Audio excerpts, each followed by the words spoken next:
Hello, welcome to this video. I'm excited for this one. Shout out to Jordan at IdeaBrowser. I am now on the Pro plan for IdeaBrowser, and I'm super excited to take you with me as we walk through just what we have at our fingertips here. This is very exciting stuff.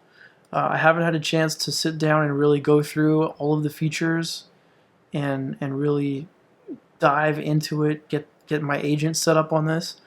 So I figured we would just do that together and check this out. So let's dive in. Let's see, what do we have? So under training, oh, look at that. So some of these training videos have to be unlocked. Pro Plus. So I'm guessing I have access to some of these now that I didn't have before. So that's pretty sweet. I love putting on videos like these ones to listen to in the background while I work. Really cool. Profile. Oh yeah, I forgot about this. I was interested in setting this up. We could set this up now. Let's do that. I need ideas. What are you optimizing for? Replace my income. What's your strongest skill? Let's go with business. Business ethics. Let's do evenings and weekends. What can you invest? We're bootstrapping. Business that interests you. Let's go with service, content agencies. No, we'll take that off. Community, sure. It's Saturday morning, no obligations, no deadlines. You've got 4 free hours to work on your business idea. What are you most drawn to doing? Writing a post or recording a video, setting up the back end, reaching out to 5 potential customers or partners, researching the market. I feel like this is a trap.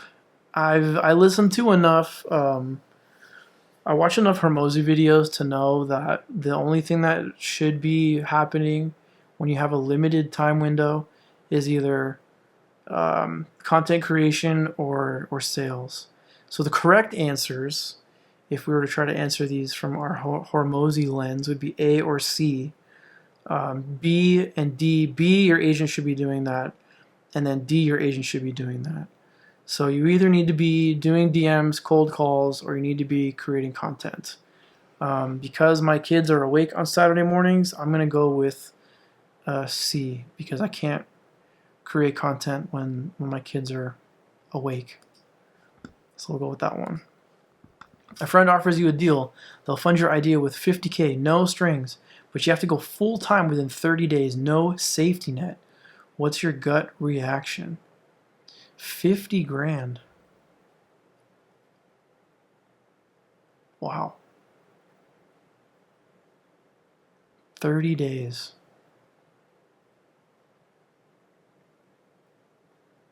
Oh, wow. That's a really interesting question. The place that my mind goes to is some people would. There's a few different schools of thought in this scenario.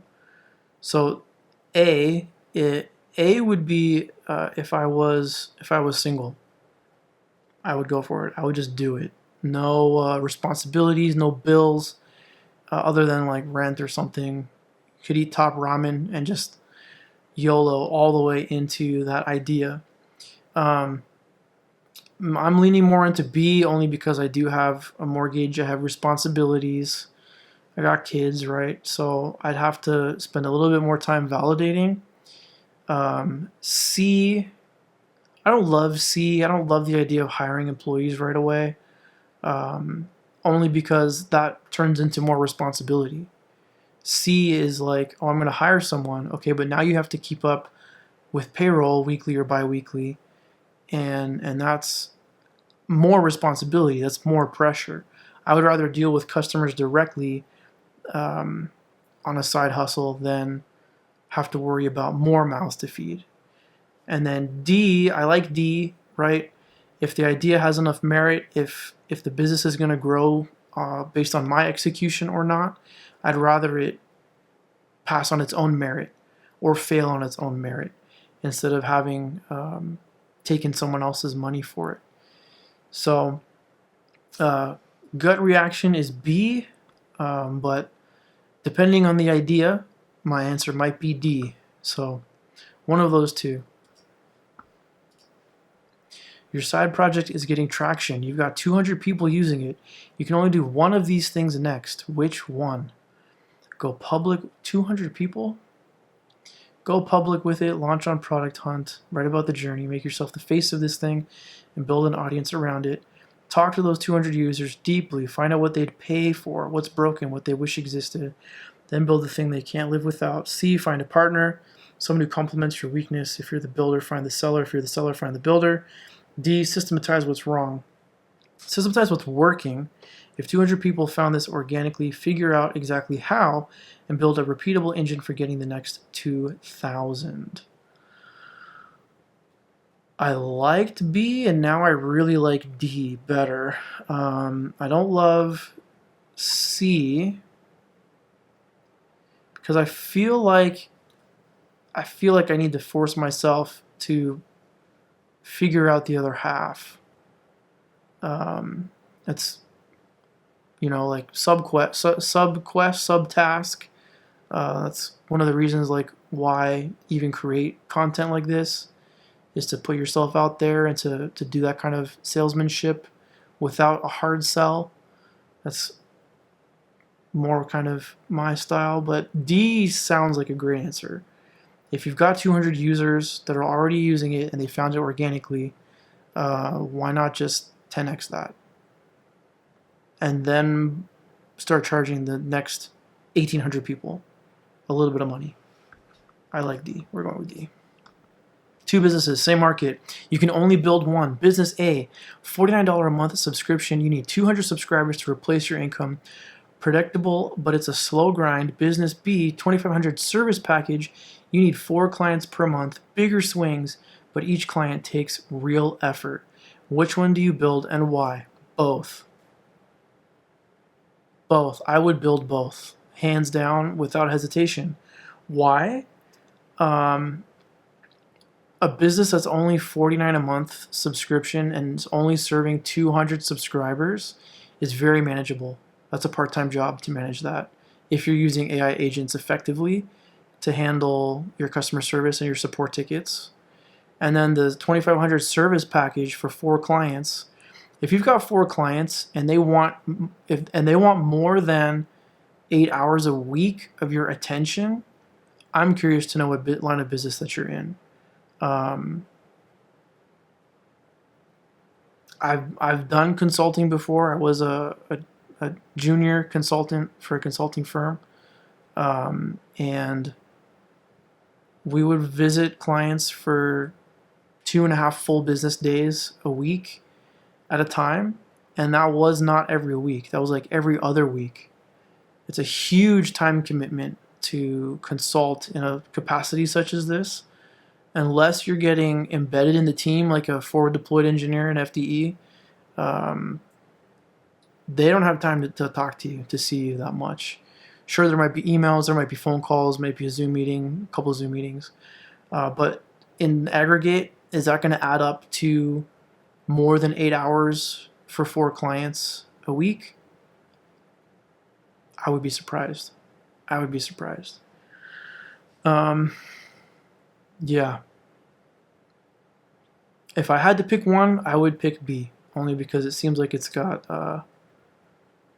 more upside. I know that it's a bigger swing, but client 5 pays off a lot more than subscribers 201 to 250, I think. You launched, it flopped, 6 weeks of work, 2K spent, and crickets, nobody's buying. What do you do first? Pivot immediately, same audience, different product. I'll try 3 things in the time someone else tries 1. B, talk to the people who didn't buy, figure out why. The idea might be right, but the positioning is wrong. C, shut it down cleanly. Not every idea works. Preserve resources for the next thing. D, double down on distribution. Maybe nobody knows about it yet. Spend 30 days getting it in front of more people. That is tough. That's a tough one. That one is lacking a significant amount of context to try to figure out root cause. What's the issue? Did you validate before you built it? If it's crickets, you didn't validate hard enough, right? Completely crickets, you didn't validate hard enough. Or your packaging is wrong, your positioning is wrong. There's a gap there. So if we're just going to assume, make some assumptions here, more than likely I would start with B. You want to talk to the people. So if you validated and people said, yes, I want this, those are the same people you'd go back to after 6 weeks and say, hey, you said you wanted this, why don't you want this? Or what's missing from this that you wanted that I didn't build? So I'd probably start with B. Someone you respect approaches you. I've got the audience and the sales skills. You've got the expertise and the work ethic. Let's build this together 50-50. What's going through your head? This is exactly what I need. I hate selling. Let them handle the audience side. I'll build a product. 50-50 is fair. Interested, but 50-50 is too much. I'll do 70-30. I control the product. They get a rev share for sales. C, no thanks. I want to own this thing completely. I'll learn the sales side myself. D, depends entirely on who they are. The deal doesn't matter as much as the person. Earlier in my career, I would have answered A. Right now, I'm a D. I'm a solid D on this question.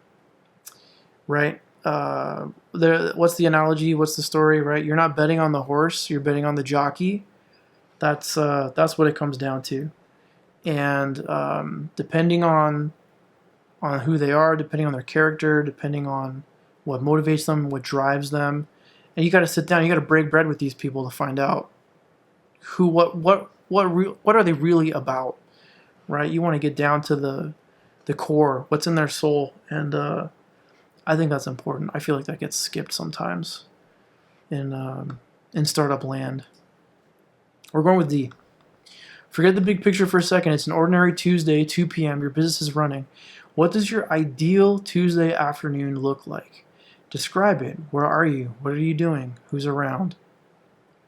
All right. Tuesday, 2 p.m. I'm recording a video. No, really though, like recording a video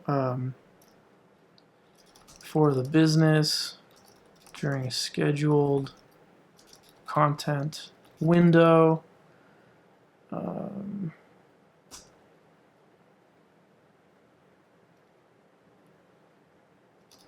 I'm in my home office,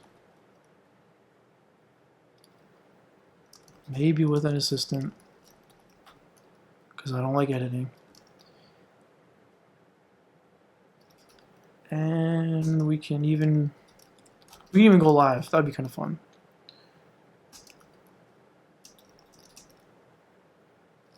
Talk to users and prospective customers. How about that? That sounds cool. I like that.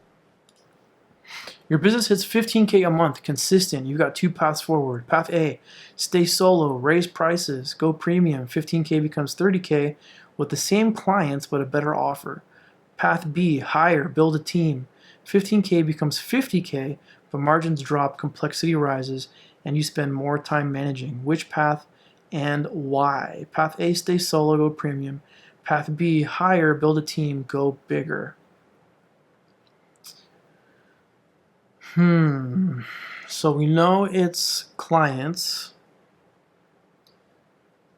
If it wasn't clients, I would be inclined to build a team, because if it's something predictable, it doesn't have swings, right? You can lose clients overnight without warning.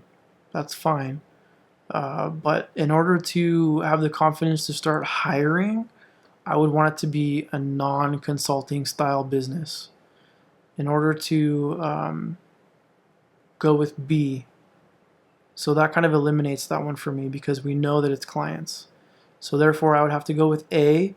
I don't feel comfortable unless it's just like a VA, something super small just to handle small tasks.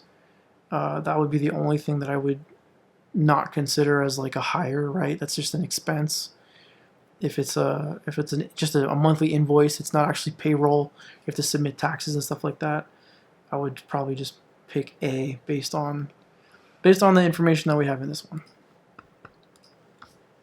You can only optimize for one of these. The other three will be average at best. Pick one. Freedom. Work when you want, where you want, on what you want. Revenue might cap, growth might slow, but your life is yours. B. Impact. Change how a lot of people work, live, or think. Revenue follows impact, but impact requires commitment that isn't always comfortable. C. Wealth. Maximum revenue, maximum growth. It'll require sacrifice in other areas, but the financial freedom compounds over time. D. Craft. Be the best at what you do. Build something you're genuinely proud of.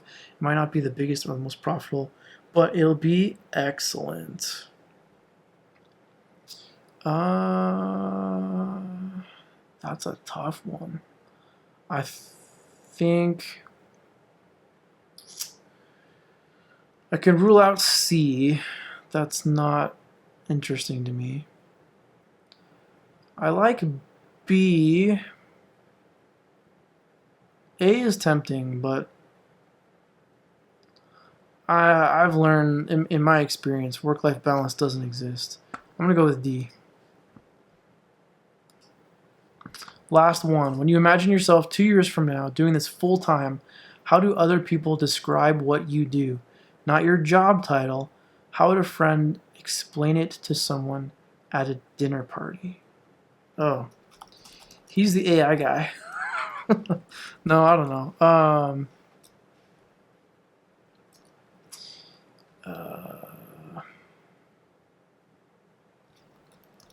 He's the guy that built his business.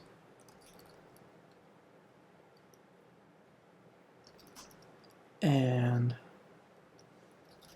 documented the process, I guess.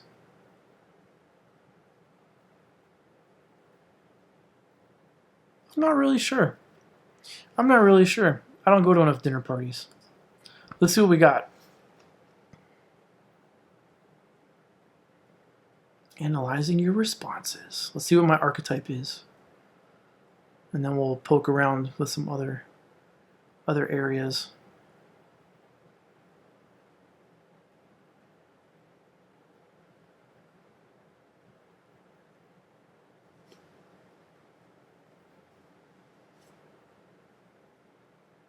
All right, here we go. My profile about you.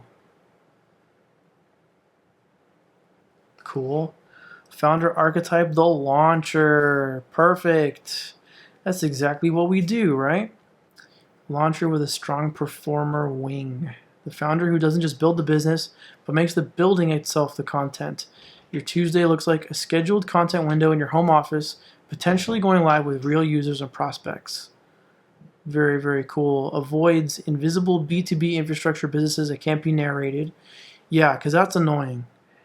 Not being able to talk about what you're doing because everything's layered, too many layers of NDAs is uncomfortable. Silent operated models where showing up publicly feels pointless. I don't just build the business, I document the build. The audience is the proof of concept, and the proof of concept is the content. That's very cool. Co-founder matching is reserved for Empire. That's cool. That is way cool. Your action plan is ready. Let's keep going. Let's look at what else we got here. So that was an important piece of the puzzle because when I go to connect agents, it's going to use that profile as part of context that it gives to the agents.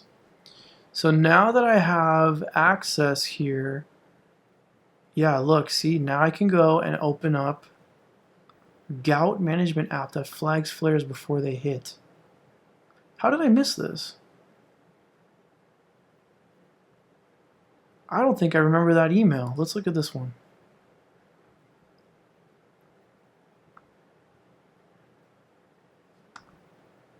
That's really interesting. Goutful tracks meals, alcohol, hydration, medication adherence, and stress. That's pretty good. I mean, Cal AI was huge, right? That was a huge exit. How much is there in a similar addressable market but smaller, because this is only for people that suffer from gout? I don't know. This is a really interesting idea. It's an interesting idea with an already proven product, right? If Cal AI is going to be able to measure calories and macros, this idea just needs to measure how much red meat, alcohol, hydration. It's probably easier. There's less science behind it, right? Because you're only worried about uric acid accumulation. It's an interesting idea. I don't know how I missed that one. I don't think I got that one in the email. I got this one and then this one today. I can start categorizing them. Oh, okay, we're gonna do that. Gout, interested. Oh, and it moved it. Oh, sweet. Wow, so I can go through every single one of these 1,800 ideas and categorize them, and then we can just go down my list of interested when we're ready to do a startup idea challenge video. That's cool. That's way cool. What's next? Research your idea. So I can put my ideas in here now. That's very cool. Generate. Oh, okay. So I've got some credits to generate some ideas now. That's awesome. Discover. Yarn word placement. Interesting. Today I've been thinking a lot about live music. So I would be interested to do a little bit of research on live music venues and see if there's anything there. This would be a good place for that, right?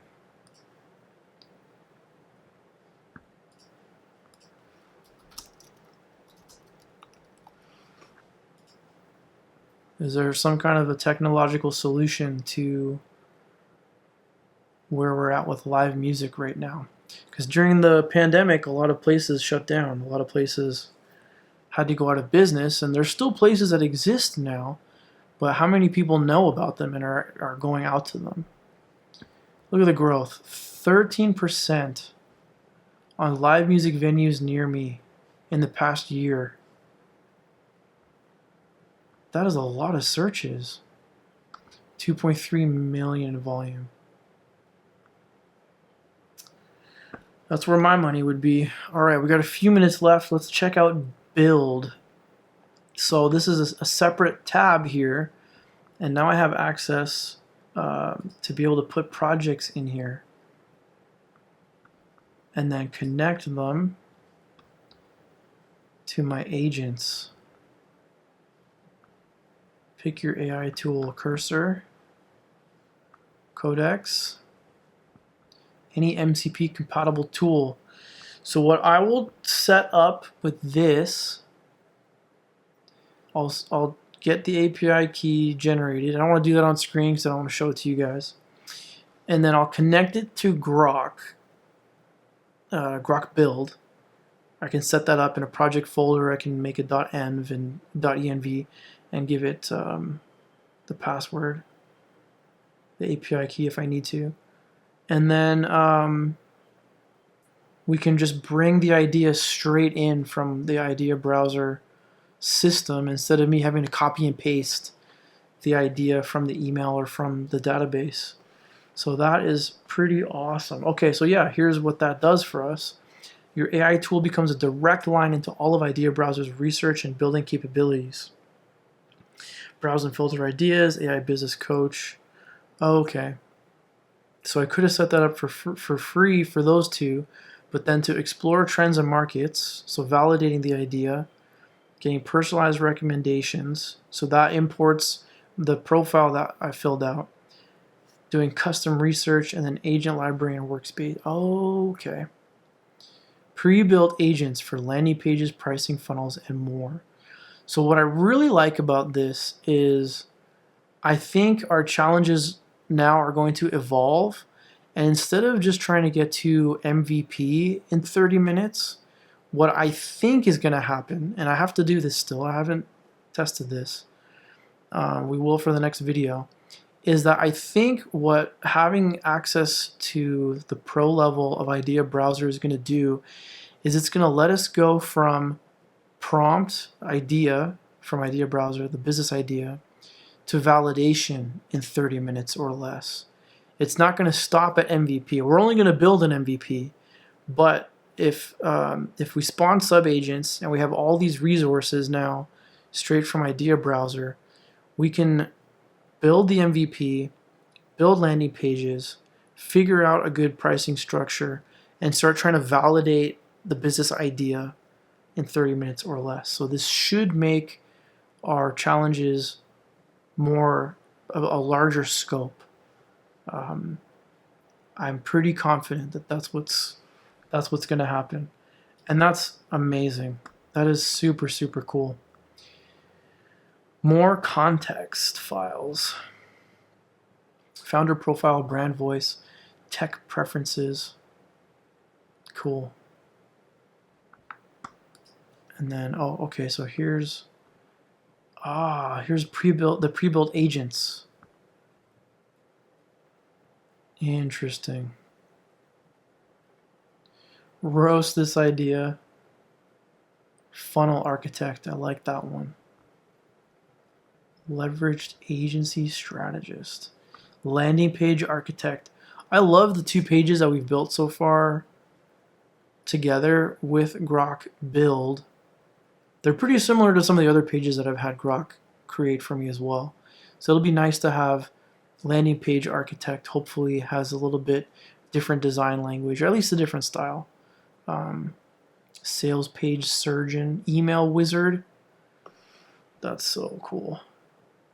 YOLO mode. That's the one that we want, right? Build the offer, voice, lead magnet, landing page, and emails all in one run in 30 minutes or less. That's the one right there. We're going to use that.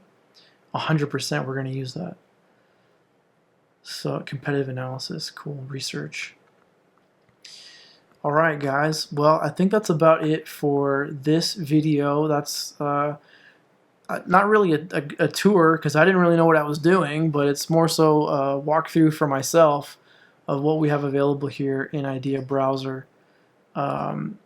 Pretty incredible stuff, to be honest. Very exciting. A lot of fun. I want to start building something right now. Google digital marketing and e-commerce profession. What? What is that? 174% growth? Oh, interesting. 48% growth in 6 months. Oh, it's the all-time. Okay. I saw the 147,000% and I was like, what is that? All-time. Yes, that makes sense. That does make sense. That's an idea that came from nothing, so that's fine. Yeah, very, very cool. All right, guys. Thank you so much for joining me. Hope you enjoyed the video. If you have any questions or you have some ideas of you want to pick one of the topics that we build for the next video, comment below.